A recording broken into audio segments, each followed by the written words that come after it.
देख रहे हैं नेटवर्क 33 राजकुमार के साथ। दोस्तों, आज की कहानी में आगे बढ़ने से पहले अगर आपने अभी तक हमारा चैनल सब्सक्राइब नहीं किया है तो कर लें और साथ ही वीडियो को लाइक शेयर कमेंट ज़रूर कर दें। तो चलिए बढ़ते हैं आज की एक और डरावनी भूतिया घटना की ओर। दोस्तों, भारत के कोने कोने में पहुंचकर मैंने अक्सर डिलीवरी को अंजाम दिया है। सालों पहले मैं एक एम्बुलेंस ड्राइवर हुआ करता था, लेकिन फिर एक हादसे के चलते मैंने एम्बुलेंस ड्राइविंग का काम ही छोड़ दिया और उसके बाद से मैं महज एक ट्रक ड्राइवर बनकर रह गया। लेकिन एम्बुलेंस चलाते हुए मैंने कुछ ऐसी चीज़ों से सामना किया जिस पर विश्वास कर पाना आज भी मेरे लिए बहुत ही मुश्किल होता है। दोस्तों, मेरी ज़िंदगी में मेरे साथ एक ही हादसे में दो घटनाएं हुई हैं जिसको याद करता हूँ तो ऐसा लगता है मानो कोई बुरा सपना देखा है। तो आइए जानते मेरी ज़िंदगी में हुआ एक ऐसा किस्सा जो आपके शरीर के अंदर थर थर कपकपा देगा। सर्दियों का महीना था वो, दिसंबर की ठंडी रात, और ऊपर से कभी भी फ़ोन आ जाना हमारे लिए किसी श्राप से कम नहीं था। गर्म कंबल से जब मैं बाहर निकलता तो वो किसी नरम जैसा महसूस होता, लेकिन फिर भी अपने काम को अंजाम देने के लिए हमें ये सब करना पड़ता था। एक रात लगभग 10:30 बजे के आसपास मुझे अचानक हॉस्पिटल से फ़ोन आता है। यह हॉस्पिटल शहर का प्राइवेट हॉस्पिटल था जिसके चर्चे आसपास के गांव में भी बहुत ही ज़्यादा हुआ करते थे। उस अस्पताल के अंदर बहुत सारी एम्बुलेंस एक साथ में काम करती थी, लेकिन सबसे पहले साला मेरे पास ही फ़ोन आता था और यही वजह थी कि हर बार मेरा दिमाग ख़राब हो जाता। पर फिर भी किसी पेशेंट को लाने के लिए मुझे पूरी नियत के साथ जाना होता था। ऐसे में रात के लगभग 10:30 बजे के आसपास फ़ोन आते मैं तुरंत ही एम्बुलेंस लेकर निकल पड़ा। हालांकि ये फ़ोन मुझे आज किसी अननोन नंबर से आया था, पर फिर भी मैंने इसके ऊपर ज़्यादा ध्यान नहीं दिया और एम्बुलेंस लेकर सीधा हाईवे से होता हुआ उसके बताए हुए एड्रेस पर पहुंच गया। लेकिन उस एड्रेस पर पहुंचने के बाद मैंने देखा कि मुझे आसपास में कोई भी गाड़ी या फिर बाइक का एक्सीडेंट नज़र नहीं आया था। वहाँ एकदम शांति छाई हुई थी, मानो यहाँ कुछ हुआ ही ना हो। उसके बाद जब मैंने वापस से उस अननोन नंबर पर कॉल करने की कोशिश की तो इस बार वो फ़ोन लगा ही नहीं। मेरी तमाम कोशिशें फेल हो गईं और फिर मैं निराश होकर गाड़ी के अंदर ही बैठा रहा। लगभग 5 से 6 मिनट के बाद फिर से मेरे फ़ोन की घंटी बजी। इस बार मैंने जैसे अपने फ़ोन की तरफ देखा तो मैंने पाया कि ये फिर से उसी अननोन नंबर से फ़ोन था। इस बार मैंने फ़ोन उठाते बोला, अरे भाई साहब, किस जगह पर एक्सीडेंट हुआ है?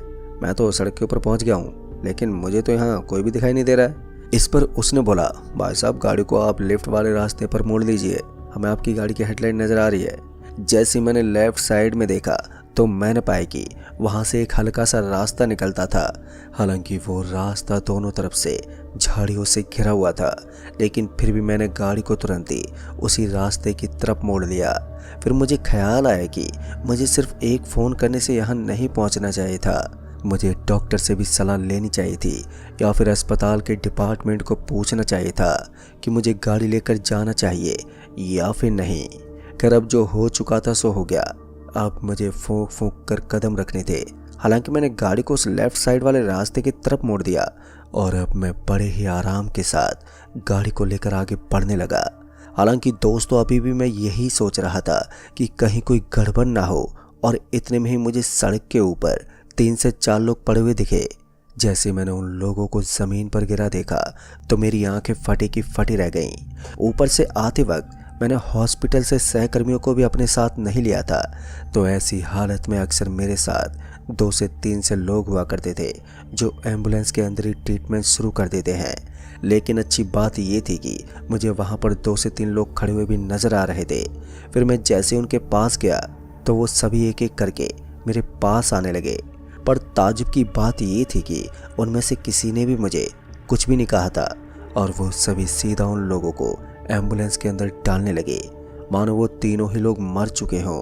1-2 बार मैंने उनसे बात करने की कोशिश भी की, लेकिन उनमें से किसी ने भी मेरी बात पर ध्यान ही नहीं दिया। फिर उसके बाद जैसे उन लोगों ने उन तीनों लोगों को एम्बुलेंस के अंदर डाल दिया तो फिर मैं तुरंत ही ड्राइविंग सीट पर सवार हुआ और वहाँ से निकलने लगा। अब मुझे जल्द से जल्द इनको लेकर हॉस्पिटल पहुँचना था। मैंने गाड़ी को स्पीड में भगाना शुरू कर दिया।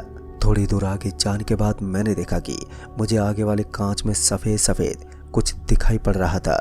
ठीक से देखने पर पता चला कि ये इन्हीं लोगों में से किसी की बॉडी थी जो इधर से उधर हरकत कर रही थी, लेकिन मैंने इस मूव पर कुछ खास ध्यान नहीं दिया।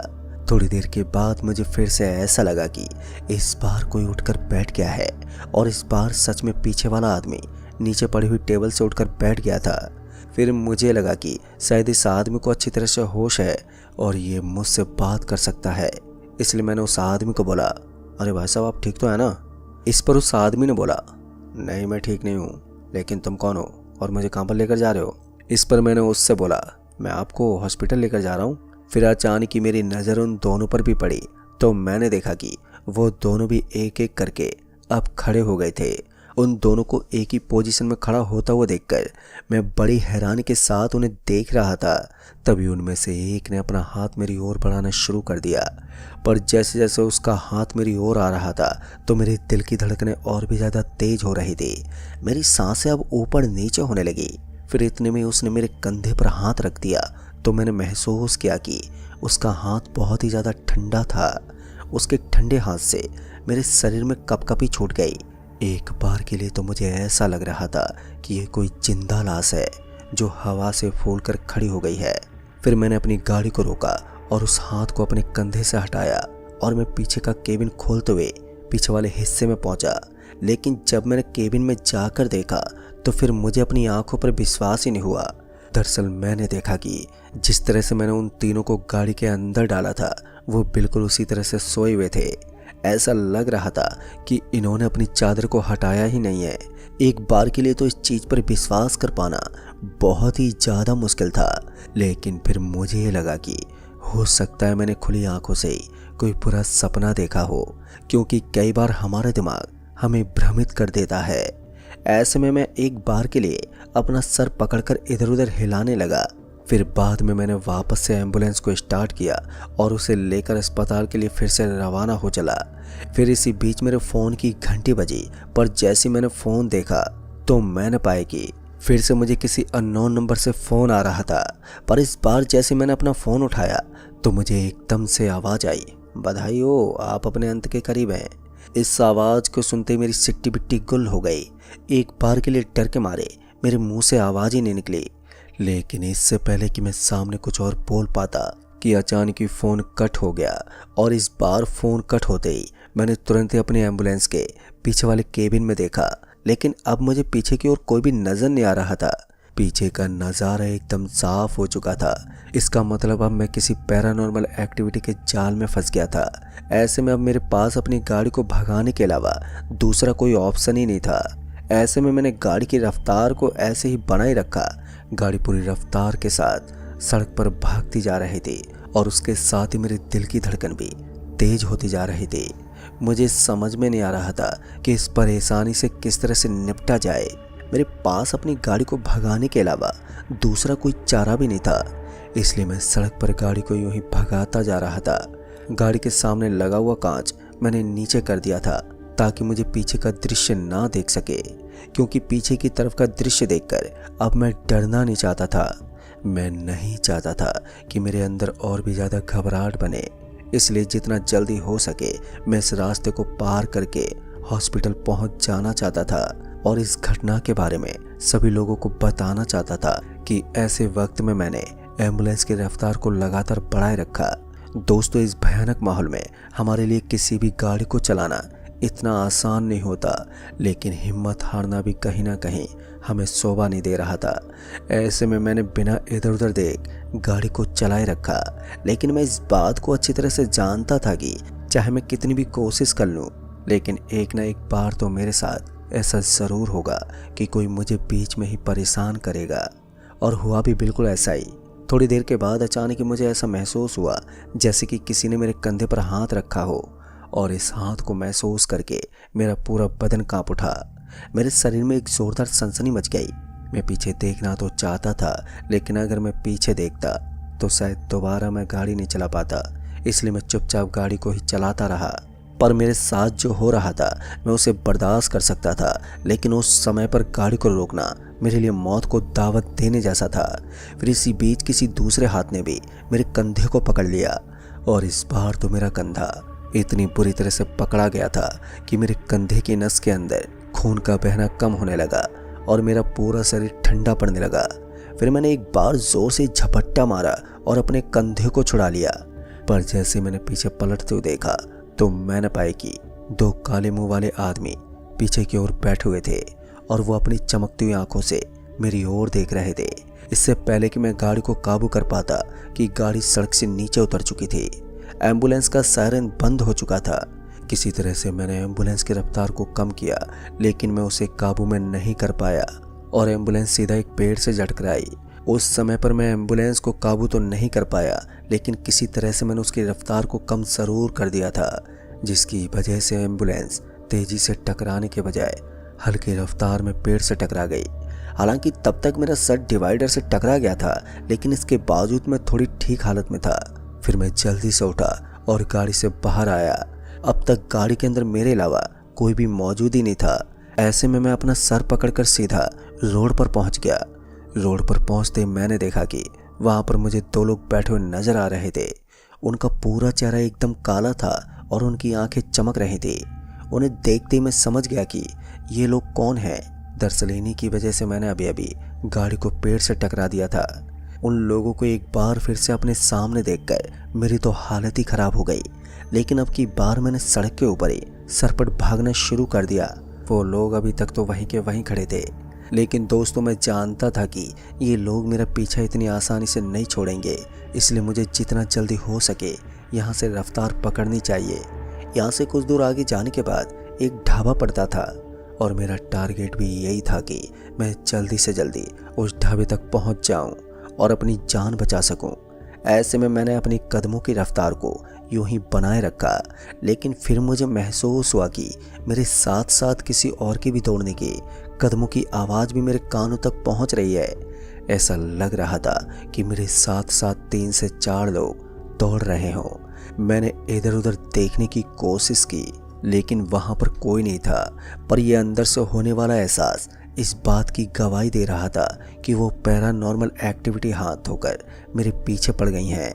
एक बार के लिए मैंने अपना मोबाइल निकालकर फ़ोन करने की भी कोशिश की, लेकिन दोस्तों पता नहीं क्यों आज शहर के आसपास के क्षेत्र में होने के बावजूद भी फ़ोन के अंदर नेटवर्क ही नहीं आ रहा था। पहले भी मैंने फ़ोन लगाने की बहुत बार कोशिश की थी, लेकिन हर बार ऐसा ही देखने को मिला। हर बार फ़ोन के अंदर नेटवर्क का नामो निशान नहीं मिलता और मैं इस खतरे से बाहर नहीं निकल पाता। अब मेरे लिए सिर्फ एक ही सहारा बचा था और वो था यहाँ से आगे की तरफ पड़ने वाला एक ढाबा। वहीं पर जाकर मैं अपनी जान बचा सकता था। ऐसे में मैंने अपने कदमों की रफ्तार को कम नहीं किया और लगातार दौड़ता रहा। फिर थोड़ी देर भागने के बाद अब मेरी सांसों ने भी जवाब देना शुरू कर दिया था। इतनी देर से दौड़ने वाला अब मैं किसी कुत्ते की तरह मुंह खोलकर सांस लेने लगा था। लेकिन अच्छी बात यह थी कि अब चारों तरफ का माहौल मुझे थोड़ा नॉर्मल नज़र आ रहा था। ऐसा लग रहा था कि आज जो भी चीज़ें मुझे महसूस हो रही थी वो अब सामान्य हो चुकी थी। मेरे आजू बाजू में मुझे किसी के भी होने का संकेत महसूस नहीं हो रहा था, मगर ये ऐसा भी तो हो सकता था कि ये सब तूफान के आने से पहले का सन्नाटा हो। मैं अब थक हार कर किसी सही जगह पर बैठना चाहता था और मेरे पैर अब डगमगाने भी लगे थे। इसलिए मैंने फैसला किया कि अब चाहे जो हो जाए मुझे थोड़ी देर के लिए आराम तो करना ही होगा। इसलिए मैं सड़क के किनारे जाकर बैठ गया। सड़क के किनारे बैठकर मुझे ऐसा ही लग रहा था कि जिस जगह मैं बैठा हुआ हूँ उस जगह पर मेरे अलावा किसी दूसरे आदमी के सांस लेने की आवाज़ मुझे सुनाई दे रही हो। अब तक मैंने उस सड़क के ऊपर एम्बुलेंस के अलावा किसी दूसरी गाड़ी को गुजरते हुए भी नहीं देखा था। ऐसे में मुझे यही इंतज़ार था कि जल्दी से जल्दी कोई गाड़ी यहाँ से गुजरे और मैं उसके सामने हाथ दिखाकर यहाँ से निकल जाऊं। लेकिन किस्मत इतनी ख़राब थी कि इस सड़क से आज एक भी गाड़ी बिल्कुल भी नहीं गुजर रही थी। उल्टा मुझे पैदल इस सड़क को मापना पड़ रहा था। थोड़ी सी देर के बाद मेरी हालत फिर से थोड़ी नॉर्मल हुई तो फिर से मैंने चलना शुरू कर दिया। लेकिन दोस्तों अच्छी बात ये थी कि इस बार मैं बहुत ही आराम के साथ उस ढाबे तक पहुंच गया और वहां पर पहुंचकर मुझे कुछ गिने चुने लोग वहां पर बैठे हुए नजर आ रहे थे। उनको देखने के बाद एक बार के लिए मेरी सांस में सांस आई। मैं तुरंत ही उस ढाबे पर बैठे हुए लोगों के पास पहुंच गया। जब मैं उन लोगों के पास पहुंचा तो वो लोग मेरे चेहरे को देखकर इस बात का अंदाज़ा लगा सकते थे कि मेरे साथ कुछ तो गड़बड़ हुई है। इसलिए जब उन लोगों ने मुझसे पूछा तो मैंने उन्हें पूरी बात विस्तार से बताई। मेरी बात सुनने के बाद वो सभी लोग एक बार के लिए डर से थर्रा उठे, लेकिन फिर उन्होंने बताया कि जिस अननोन नंबर से तुम्हें कॉल आया था, असल में वो फ़ोन एक घोस्ट फ़ोन होता है। कहते हैं कि कई एम्बुलेंस ड्राइवर को पहले भी इस तरह की घटनाएं महसूस करनी पड़ी हैं। उनका एक्सपीरियंस यही रहता है कि सबसे पहले उन्हें किसी अननोन नंबर से कॉल आता है और फिर उन्हें कुछ ऐसी जगह पर बुलाया जाता है जहां पर अक्सर भूत प्रेत का वास होता है। दोस्तों, ये सब सुनने के बाद मेरी दिल की धड़कनें तेज हो गईं, लेकिन अब मैं खतरे से बाहर हो चुका था। फिर उसके बाद से उन लोगों ने बताया कि अब आपको इस काम को छोड़ देना चाहिए, क्योंकि जिस तरह से आपके साथ इस तरीके की घटना हो रही है, उस हिसाब से आपकी जान भी जा सकती है। दोस्तों, फिर क्या था, मैंने इस एम्बुलेंस के काम को वहीं पर अलविदा कह दिया और दोबारा कभी भी एम्बुलेंस लेकर नहीं गया। लेकिन एम्बुलेंस के अंदर आई टूट फूट भी अस्पताल वालों को ही भरनी पड़ती है, इसलिए मैंने वो काम हमेशा के लिए छोड़कर एक ट्रक ड्राइवर का काम पकड़ लिया। तो दोस्तों, इस कहानी में बस इतना ही।